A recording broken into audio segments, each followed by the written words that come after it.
So he was very bright. Yeah. I don't know if I told this story about him. No, I taught Mark though, but that was years ago. That would have been 2 or 3 when he graduated. Yeah, but I taught him in pre-calc honors.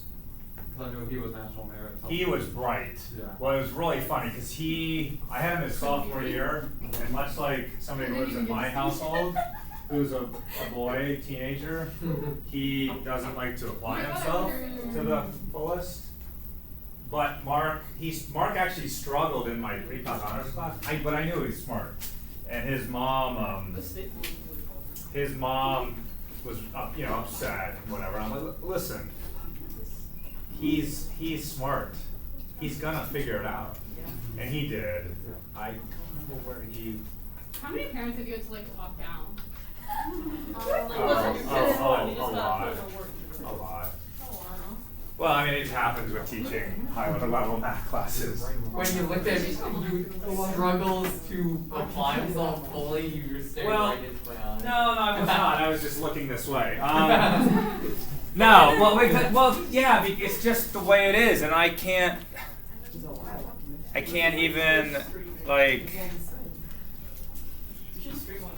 It's hard enough in your own household, let alone other people's kids, to try to just explain like, hey, I know you can only see so far in the forest, but there's doors shutting if you don't apply yourself to the fullest. And he was just they call them sophomores for a reason. Facts. I mean, sophomoric means like immature, and it's just the way it is. No. What are you guys learning in English class? Anyways, no. But what happened was this young man, he applied to a bunch of schools, and he ended up getting into the University of British Columbia. Oh wow. Say again? This was the really good physics guy who his senior year he was in physics C. This is yeah. And he dropped it after like a month because he was like, I'm not being taught anything.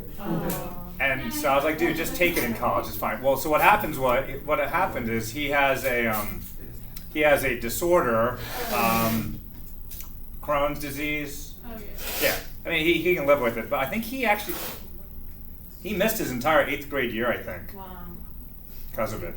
Like he had to do homeschooling. Anyways, he literally gets to the border. Of course, this is during the pandemic, and they don't allow him in because of his Crohn's disease. So he had to take a gap year this whole year. Yeah, he emailed me in the beginning of the school year. This is a national merit final. I mean, he's big brain. Massive brain.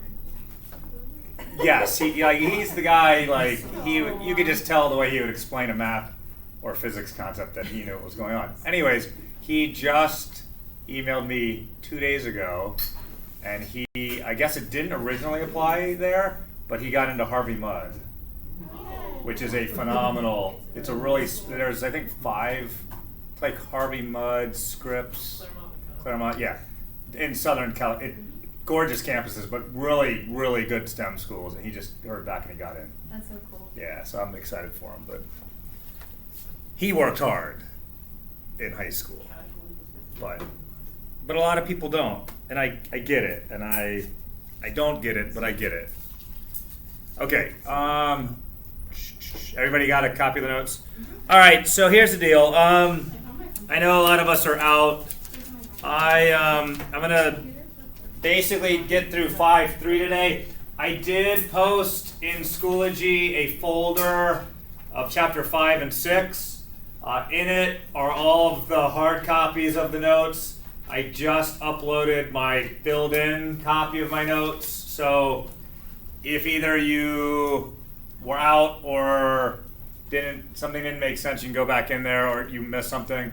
Obviously, I still have those videos that are posted, and I think on the unit plan, I actually tried to tie the video to the lesson. Anyways, if you're having issues, please let me know. I am going to start chapter 6. On Friday. I'm planning on assessing Tuesday, chapter 5, 1 through 5.3. Oh.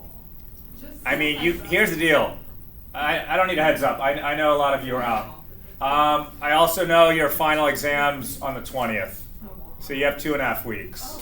So I'm only literally teaching today and 3 more times because that's all the time I have. That's great. But that's just the way it is. May goes by real fast for you all, especially when you take AP exams. Things like these happen. It's just the way it works. Okay, so with that said, this is a loaded question. Does anybody remember what we've been doing the past couple classes? At least conceptually. No. Eigenvalues, great, and eigenvectors, okay? And so 5.1, I kind of introduced that vernacular. 5.2, we kind of actually figured out how to actually solve for the eigenvalues because in 5.1 I kind of given them to you. I don't know if you remember the characteristic equation. Okay, so we did a lot of that last time I taught.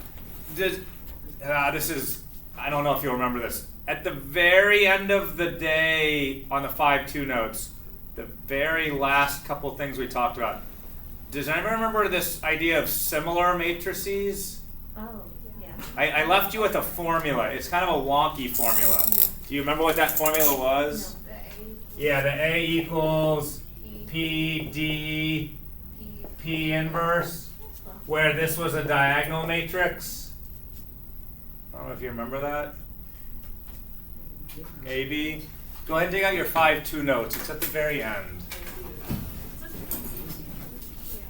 Well, I'm sorry. Today it's D. Yeah, you're right. I think on the notes it was B.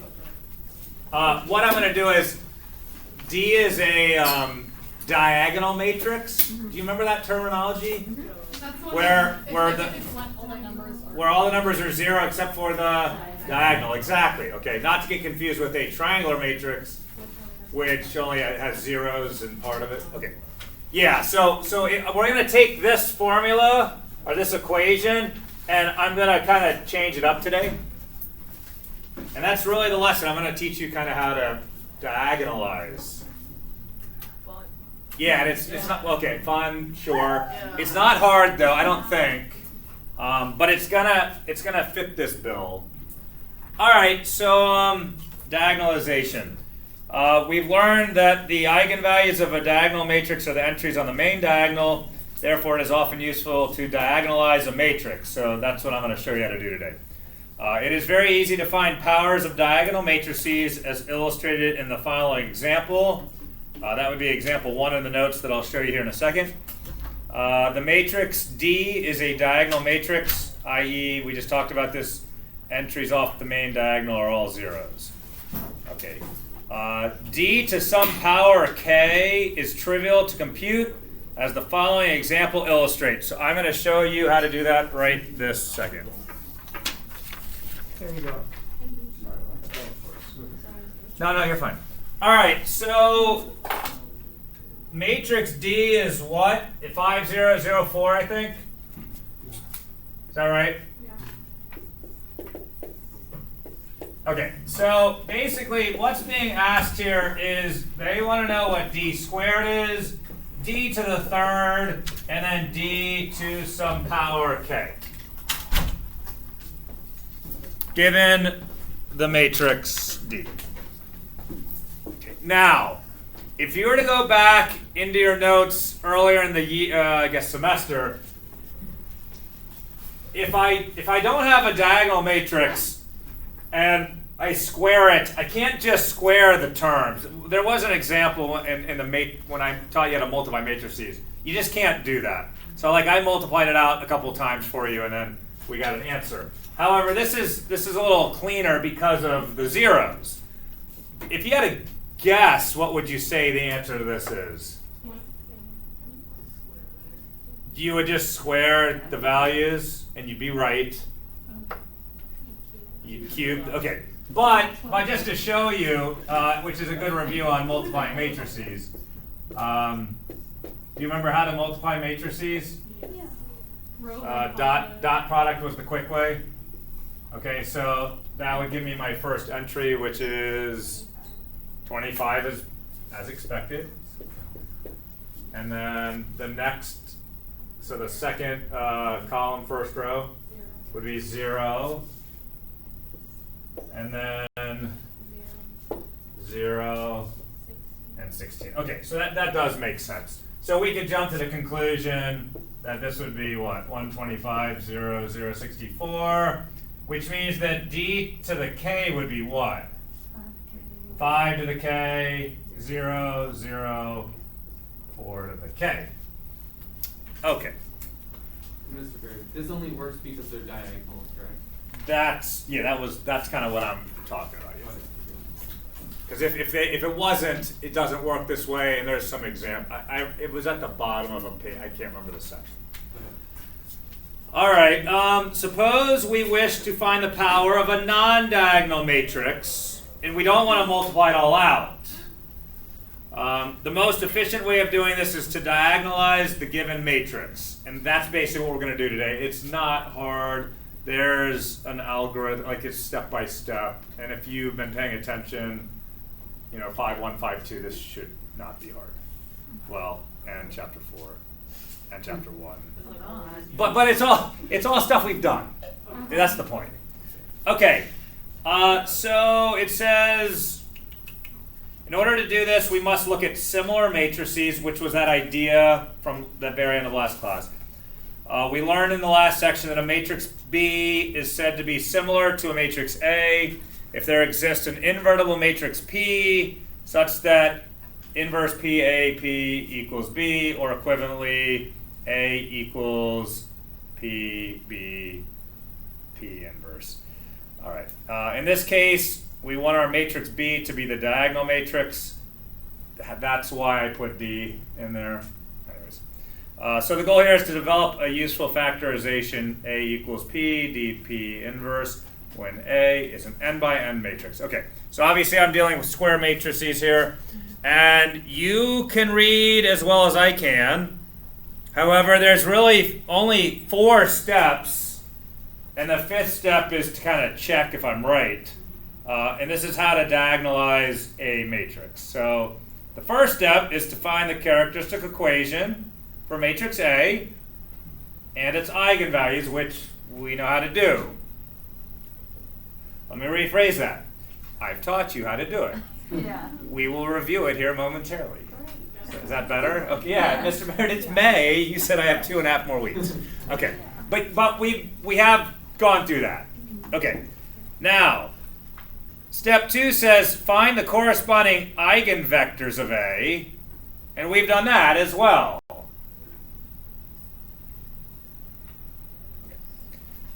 So they're just these columns, right?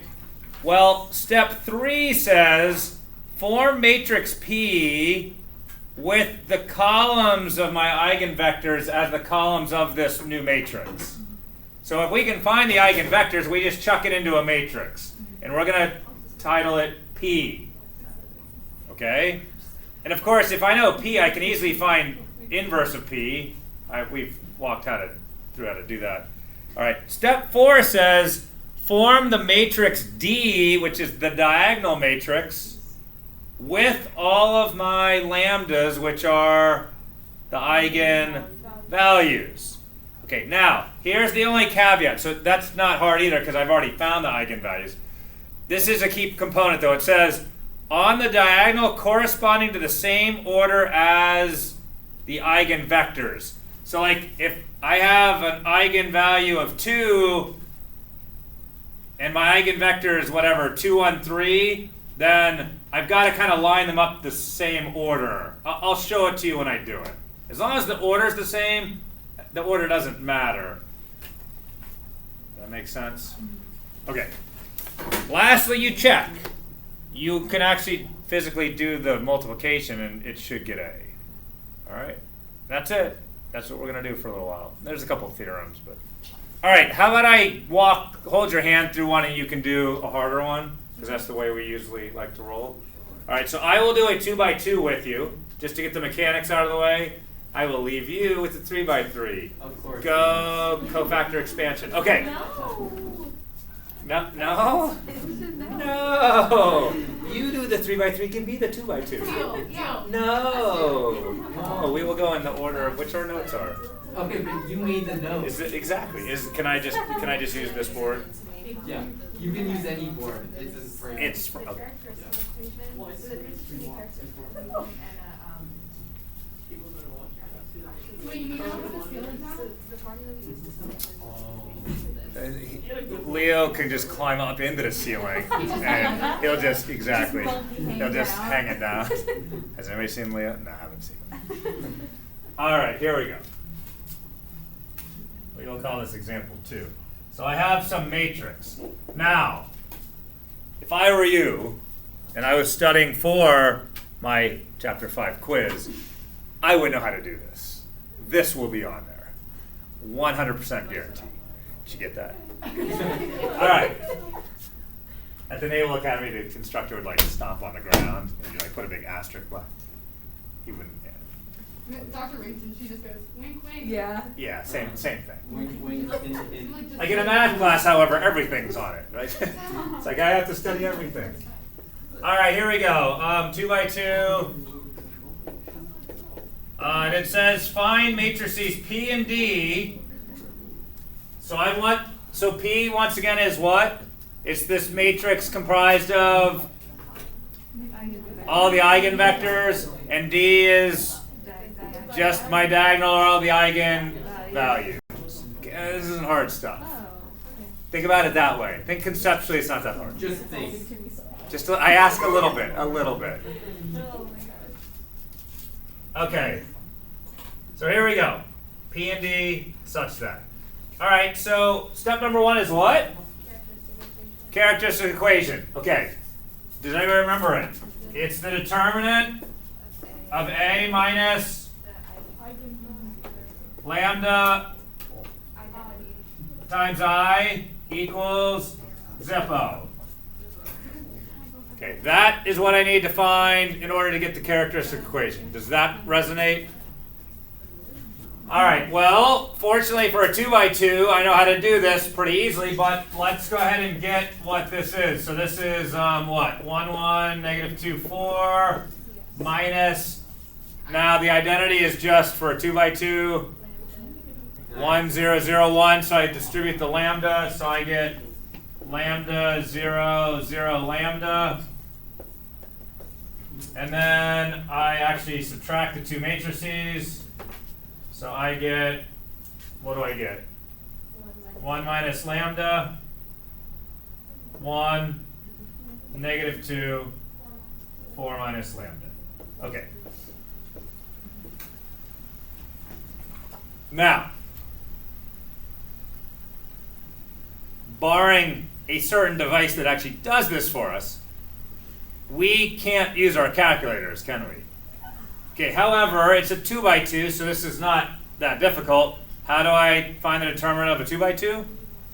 I multiply the diagonals and subtract, find the difference. Okay, so I get, what's nice about this? This isn't too bad.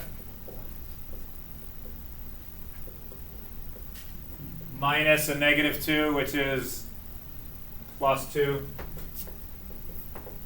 All right, so how am I going to solve this? I FOIL, and then add the 2, and then probably factor. Okay, I promise not to give you, like, I should not say that. Hold on, I'm trying to think if any of the homework or my quiz like break out like the quadratic formula or complete the square, because that would be I good. can't remember. You don't remember how to complete the square and with You've been talking about it like 3 times. Oh, that's All right, I things the did. class is lacking. It's algebra 2 skills. So So true. I don't think so. I don't think. Do you remember if you had to complete I want you guys. Well, so the problem is complete the square and quadratic formula work for every quadratic. Factoring only works for factorable quadratic. Well, it's so easy. It's so much faster. I can't imagine I gave you one that the lambdas are like not integers. I like just going back in my brain, but I also don't want to lie to you on Don't do purpose. that. Okay, let's see here. Well, whatever the case is, you just solve for lambda. Just do it. All right, so I got lambda squared. What is that? Minus 5 lambda. Let's see, plus 4 plus 2. So plus 6. Okay, now that right there is the characteristic equation, isn't it? Wow. Okay, so here I go, but they wanted me to find the actual eigenvalues. So what are they? 2 and 3? Okay. So I'll just do it in this order because I think that's the order of my notes. Now those are two distinct eigenvalues. They're different, aren't they? They both have multiplicity of 1. Do you remember talking about multiplicity? I did like a little mini algebra 2 review last time. Okay, and that's going to come in handy with one of our theorems coming up. All right, now what do I do? Find the eigenvector. I have to find the eigenvectors, right? Okay, and so does anybody remember how I do this? This is all from 5.1. I put in an augmented matrix, correct. Now, what am I using though? Yeah, so can't I really just use that? Oh yeah. Can't I?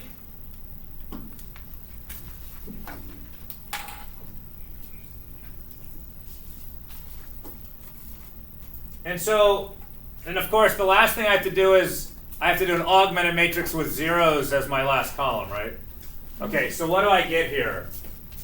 If I put 2 in there, I get -1, 1, -2, 2. Everybody agree with that? And then I have zeros. And then I just do a little magic. And then when I plug 3 in, I get -2, 1, -2, 1 with some zeros. All right, I'm going to give you a minute to do that and see if you can give me the eigenvectors. Because once we can do that, then we just make a P and a D and we're going to check it and we should be good to go. Is everybody jiving with how I'm getting these values? Okay. I'm going to take attendance real quick.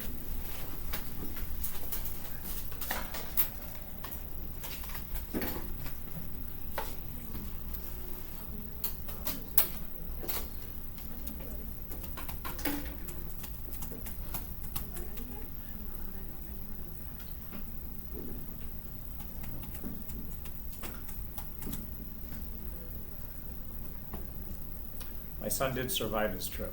Really? That's good. He did. Did he enjoy it? Oh, he said he loved it. Yeah. Wait, to California or to the Naval Base? I don't think the Naval Academy is in his. Well, and I knew it wouldn't be. No, he